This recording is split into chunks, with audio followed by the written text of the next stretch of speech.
Hey 002. So today I'm making the video and we are going to go over what happened after the battles of Lexington and Concord. After the Minutemen, so Johnny and his buddies, started to shoot at the Redcoats, the British soldiers, okay? So first we're going to need some vocabulary. One word is Congress. And Congress are a group of people who other people agree can make laws. So a Congress is any group of people that all of the people who live in that area agree are allowed to make laws. A declaration is an official statement. So that's like, when Mr. McKenzie gets up in front of the school and makes like a speech, that's a declaration. A declaration can also be written. So when you guys get given those papers to take home to your parents and they have a stamp on the top and Mr. McKenzie's signature, that's a written declaration because it's an official statement. A patriot, and we're going to be seeing this word a lot, a patriot is a colonist who wanted to break away from Britain. So any colonist living in the Americas who said, I'm done with the king, I'm not giving him no more money, we're our own people, that would be a patriot. You might also know it as the name of the New England Patriots, the football team. They were called that because a lot of patriots lived in New England around Boston. All right, and the last word for today is independence. Independence is freedom from control by an outside power. So the patriots wanted independence from Britain. They wanted freedom from control by the British king. All right. So we're going to go back and look at stuff we already know before we go forwards. So before the fighting started, before Johnny and his friends got in the fight with the British soldiers at Lexington and Concord, the colonies had held a congress in 1774. So in 1774, all 13 colonies sent representatives to the First Continental Congress.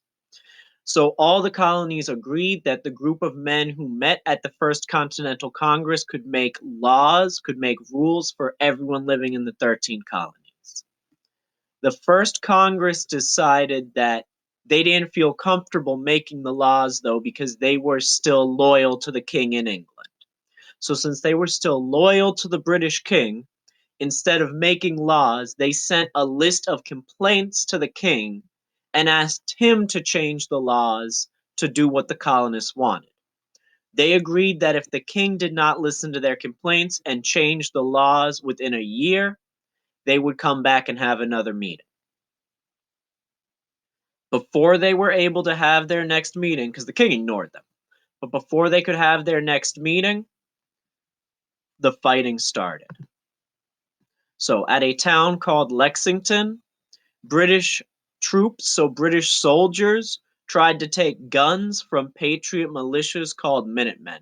Those were Johnny and his friends in the movie. So they tried to take the guns from the Minutemen, and as we saw in the movie, the Minutemen did not give up their guns. A shot got fired from somewhere. Nobody knows if it was the Patriots or the British who shot first, but somebody shot, and now we got a war on our hands. Like I said, shots were fired, and the colonies are now at war with Britain. So, the colonies decide to call a second Continental Congress, a second meeting to make laws for all of the colonies. And at this Second Continental Congress, they decide to declare independence from Britain. So they decide to make an official statement saying they are free from Britain.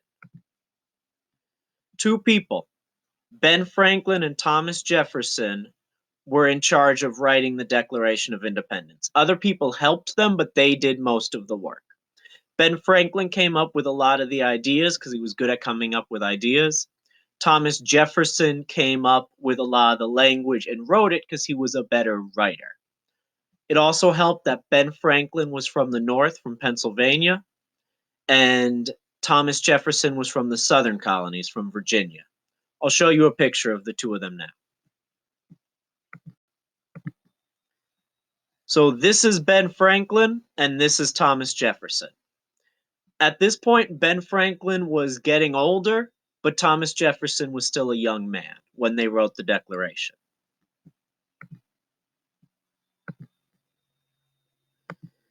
Now, when they write the Declaration, there are three main parts. A list of human rights. So this was a list of things the colonists said every human should have the right to. They included the right to say what they thought and believe what they thought, the right to try and make themselves happy and rich, and the right to do what they wanted as long as it didn't hurt other people. I will point out, Thomas Jefferson owned slaves, and he made sure that when he wrote this, he changed around the language to make it very clear that these rights applied to most people, but not to slaves. He wanted to make sure he got the rights, but his slaves did not. Now, after the list of human rights, they had a list of complaints against the king. This was a long list. It was everything from you're forcing us to pay for your soldiers, to you're stealing our ships, to you're shooting our people, to we just don't like you. After the list of complaints against the king, there was a Declaration of Independence for America. So at the end of the letter, there was an official declaration saying, we are no longer subjects of the King of England. We do not have to take his orders. The 13 colonies are now the 13 United States of America. On July 4th, 1776, representatives of all 13 colonies signed onto this and became states. So after the Declaration of Independence, they were no longer 13 colonies, they were the United States of America. They shipped it up, they sent the letter off to the king, and they made one final decision, which was, there's a war, they need someone to lead the army. And guess who they found to lead the army? They got our old buddy, George Washington. He'd shown up to every meeting wearing his uniform from the French and Indian War. He was 6 feet tall, so he looked, it was like, you remember we talked about Blackbeard and how he was a really big guy? George Washington was like that too. He was a really big guy. He always wore his uniform, and he was rich, so he could help pay for the army. So everyone was like, you know what? You want to be a soldier? You're a big guy, so people will follow you, and you're rich, so you can help pay for the army. Go ahead, George. You're in charge of the army now. And that's how George Washington got put in charge of the army. One other little interesting thing, this is a copy of the original Declaration. This whole part here is just the writing, so the three parts of the human rights, the complaints against the king, and the Declaration of Independence. But down here is everyone's signature, where everyone signed it.